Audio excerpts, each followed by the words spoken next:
agentes e crimes omissivos. Sobre a coautoria em crimes omissivos próprios, como o de omissão de socorro, há divergência. Alguns doutrinadores admitem, enquanto outros entendem que não é cabível. Quanto à participação nos crimes omissivos próprios, admite-se seu cabimento. No que se refere aos crimes omissivos impróprios, a maioria dos doutrinadores entende cabível tanto a coautoria quanto a participação. Punição e concurso de agentes. Quanto à punição dos agentes que atuam em concurso, a já citada norma de extensão pessoal e espacial determina que quem, de qualquer modo, concorre para o crime incide nas penas a este cominadas, na medida de sua culpabilidade. Percebam que o Código Penal não distingue a figura do autor e do participe, razão pela qual, em princípio, ambos teriam a mesma pena. Entretanto, a parte final do dispositivo determina que cada um deve incidir nas penas cominadas ao crime praticado na medida de sua culpabilidade. Deste modo, cabe ao juiz, ao proceder à dosimetria da pena, ficha lá na medida culpabilidade de cada um dos agentes que atuaram em concurso, mensurando a contribuição de autores e de participes. Participação de menor importância.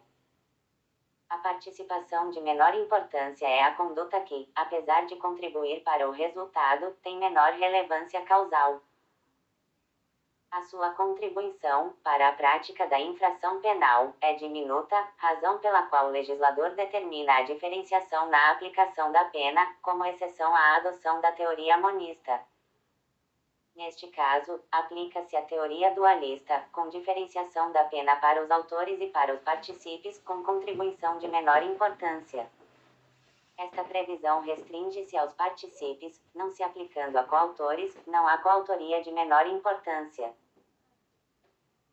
Portanto, incidir a uma causa de diminuição de pena, de 1/6 a 2/3, apenas para o indivíduo, ou os indivíduos, cuja conduta representar participação de menor importância, com pena diferenciada em relação aos autores.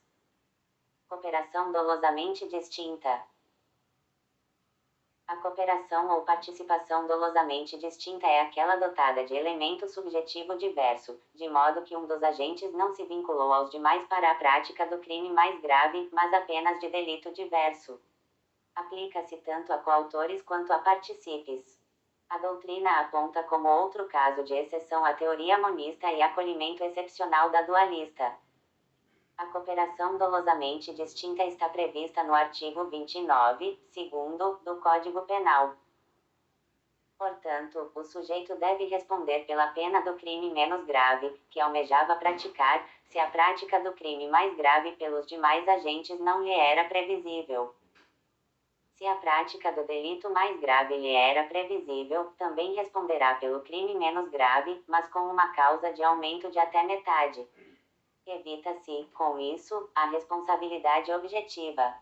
A aplicação da norma, entretanto, pode causar injustiça, como nos crimes preterdolosos. 63. Comunicabilidade das circunstâncias, condições e elementares. A questão da comunicabilidade das circunstâncias, condições e elementares está prevista no Código Penal, em seu artigo 30. A doutrina conceitua e diferencia as circunstâncias, as condições e as elementares. Vejamos, de todo modo, como são geralmente conceituados os termos. Circunstâncias não integram o tipo penal primário, podendo acarretar aumento ou diminuição de pena. Objetivas referem-se ao fato. Subjetivas referem-se ao agente ou aos motivos. Condições são características do indivíduo, como a relação de parentesco ou o fato de ser cônjuge. Elementares são os elementos que compõem o tipo penal em sua forma primária, sendo que sua presença é imprescindível para a configuração da infração penal. Podem ser objetivas ou subjetivas. Participação impunível. Existem casos de participação impunível. Como vimos, o direito penal brasileiro, para a doutrina majoritária, adotou a teoria da acessoriedade limitada, de modo que é preciso que o autor pratique fato típico e ilícito para que o participe possa ser punido. A contrario sensu, se o autor não vier a praticar fato típico e ilícito, sem chegar à fase dos atos executórios de um injusto penal, fato típico e antijurídico, não é possível a punição do participe. É o que determina o artigo 31 do Código Penal. Teoria geral da pena. Sanção penal. É a coação ou a resposta do Estado imposta àqueles que violam as normas penais incriminadoras. Cuida-se de gênero, do qual são espécies. Pena é a sanção imposta pelo Estado ao condenado pela prática de infração penal, que consiste na privação ou restrição de determinados bens jurídicos do agente. Medida de segurança é a sanção imposta pelo Estado ao agente não imputável, pela violação da norma penal incriminadora, com finalidade exclusivamente preventiva. Teoria sobre a finalidade da pena. A utilização das penas, pelo Estado, como forma de coerção no que se refere às normas penais, possui uma finalidade. Em relação à finalidade que possuem as penas, surgiram diversas teorias que procuram fundamentá-las e dar-lhe significado. Teoria absoluta ou da retribuição. A finalidade da pena é a punição do agente. Teoria relativa, finalista, utilitária ou da prevenção. A pena é um meio para se alcançar determinados resultados, que variam conforme a vertente adotada. Prevenção geral negativa. A pena deve coagir toda a sociedade, psicologicamente.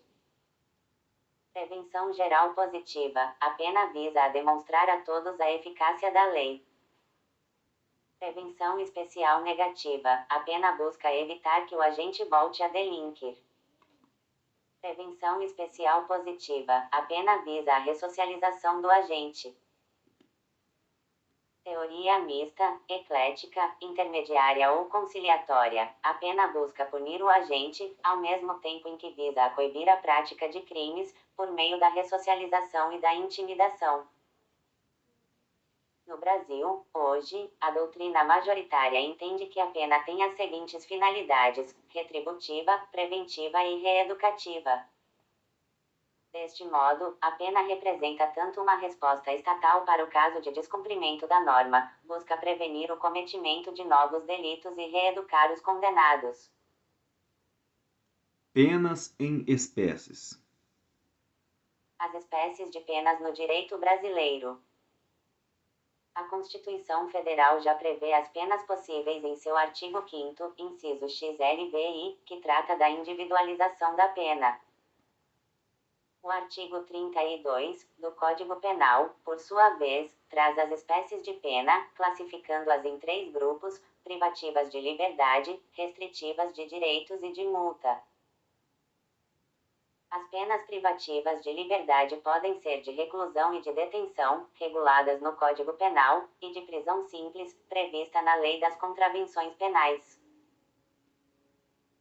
Quanto às penas restritivas de direitos, podemos mencionar a prestação pecuniária, a perda de bens e valores, a limitação de fim de semana, a prestação de serviço à comunidade ou a entidades públicas, a interdição temporária de direitos e a limitação de fim de semana. Assim, temos 3 grandes grupos de penas, consistentes nas privativas de liberdade, nas restritivas de direitos e nas penas de multas. Enquanto as penas privativas de liberdade são manifestação do direito penal tradicional ou da primeira velocidade, as penas restritivas de direitos, também chamadas de alternativas, são consideradas parte da chamada segunda velocidade do direito penal, na classificação do jurista Jesus Maria Silva Sanches, já estudada neste curso. Penas vedadas. Assim como prevê as penas que são permitidas, a Constituição Federal também apresenta a lista das penas que são vedadas. A Constituição proíbe as penas de morte, de caráter perpétuo, de trabalhos forçados e, de forma genérica, as que sejam cruéis. A única exceção que a Constituição faz é em relação à pena de morte, para a qual se admite a aplicação em caso de guerra declarada. Vejamos cada uma das vedações. 65. Pena de morte, salvo em caso de guerra declarada a pena de morte, portanto, é proibida em regra. A exceção é o caso de declaração de guerra. A guerra é declarada pelo Presidente da República, após autorização do Congresso Nacional, no caso de agressão estrangeira. A pena de morte está prevista, para situações em que permitida, no Código Penal Militar, que determina que seja executada por fuzilamento. Grande parte dos doutrinadores entende que a previsão do abate, que só foi regulamentada pelo Decreto número 5.144/2004, é inconstitucional, por trazer nova modalidade de pena de morte não prevista na Constituição. Entretanto, trata-se de previsão bastante específica, sem que haja notícias de efetivo abate de aeronave nos termos da permissão legal. Deste modo, não se pode fixar uma posição majoritária da doutrina, nem mesmo se pode mencionar a posição adotada pela jurisprudência. Ademais, há a posição de que também há previsão de pena de morte, neste caso de pessoas jurídicas, no caso do artigo 24 da Lei 9.605/98. Entretanto, cuida-se de posição minoritária, sem ressonância na jurisprudência. Penas de caráter perpétuo também não se permite, no Brasil, razão pela qual as penas de reclusão e de detenção possuem como limite a duração de 40 anos, nos termos do artigo 75 do Código Penal, após alteração da Lei 13.964/2019. Quanto à pena de prisão, seu limite é de 5 anos, conforme o artigo 10 da Lei das Contravenções Penais. Pena de trabalhos forçados. A nossa Constituição também não admite a pena de trabalhos forçados. Distingue-se, do trabalho forçado, a prestação de serviços à comunidade, pena alternativa, ou seja, pena restritiva de direitos aplicada em substituição à pena privativa de liberdade. Deste modo, a prestação de serviços não é forçada, mas sim um benefício para o preso. Caso não cumpridas as horas a que foi condenado, o executado deverá cumprir a pena privativa de liberdade imposta originariamente e substituída pelo juiz. Por fim, a maior discussão se refere à exigência de trabalho para os presos definitivos, sob pena de cometimento de falta grave. O trabalho é considerado um dever do condenado, de modo que seu descumprimento constitui falta grave, nos termos do artigo 39, inciso B, e do artigo 50, inciso V, ambos da LEP. Entretanto, o trabalho previsto na Lei de Execução Penal não é pena, mas sim um dos deveres do condenado definitivamente à pena privativa de liberdade. Não se cuida de trabalho forçado como sanção penal, mas de trabalho obrigatório como uma das obrigações do preso em relação à disciplina que lhe é imposta. Neste mesmo sentido, é o posicionamento do Superior Tribunal de Justiça. O Pacto de São José da Costa Rica também admite a obrigação de trabalho como decorrência do cumprimento de pena privativa de liberdade. Pena de banimento. Foi também vedada pelo Constituinte de 1988 a pena de banimento. O banimento é o ato de expulsar um brasileiro do território nacional, levando-o a viver no estrangeiro. As outras espécies de pena que não devem ser confundidas com o banimento, a de desterro e a de degredo ou confinamento. Degredo é a determinação de que o indivíduo fique confinado a uma determinada parte do território nacional. Desterro é a expulsão do indivíduo do local em que vive, como, por exemplo, a comarca em que vive a vítima. Pena da natureza cruel. Por fim, são vedadas as penas de natureza cruel, o que é nítida decorrência do princípio da humanidade. Esta vedação é mais genérica, pois envolve, de modo mais amplo, todas as penas que sejam dotadas de crueldade. Penas privativas de liberdade. 66.